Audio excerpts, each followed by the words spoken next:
പൂജവെപ്പിന് leave എന്ന് പറഞ്ഞ് 2 ദിവസം അധികം ലീവ് കൊടുത്ത് ഹോസ്റ്റലിൽ നിന്ന് വന്ന ആ ദിവസം തൊട്ട് വീട്ടിൽ തന്നെ ഇരുന്ന് ബോറടിച്ചപ്പോൾ ഇന്നൊന്ന് പുനലൂർ വരെ പോയി. ഒന്ന് തൂക്കുപാലത്തിൽ പോയി കുറച്ച് ഫോട്ടോസ് ഒക്കെ എടുക്കാന്ന് വിചാരിച്ചു. ഇതാണ് പുനലൂരുകാരുടെ സ്വന്തം തൂക്കുപാലം. തിരുവിതാംകൂർ രാജാവായിരുന്ന ആയില്യം തിരുനാളിന്റെ കാലത്താണ് ഈ പാലം പണിയുന്നത്. 1871 പണി ആരംഭിച്ച് 1877 പണി പൂർത്തിയായെങ്കിലും 1880 ഇത് പൊതുജനങ്ങൾക്ക് വേണ്ടി തുറന്നു കൊടുക്കുന്നത്.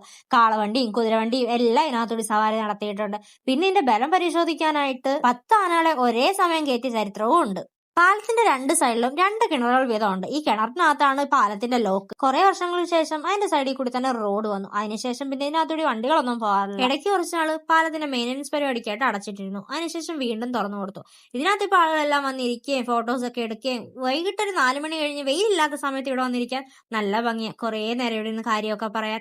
ഞങ്ങളും കുറെ നേരം അവിടെ നിന്ന് കുറച്ച് ഫോട്ടോസും വീഡിയോസും ഒക്കെ എടുത്തിട്ടാ വന്നത്. പുനലൂർ വരുന്നവരെല്ലാരും ഒന്ന് തൂക്കുപാലത്തിൽ കയറിയിട്ട് പോകാൻ മറക്കല്ലേ. വൈകിട്ടാണ് വരുന്നെങ്കിൽ ഒട്ടും മിസ്സാക്കല്ലേ, കയറിയിട്ടേ പോവാവുള്ളേ.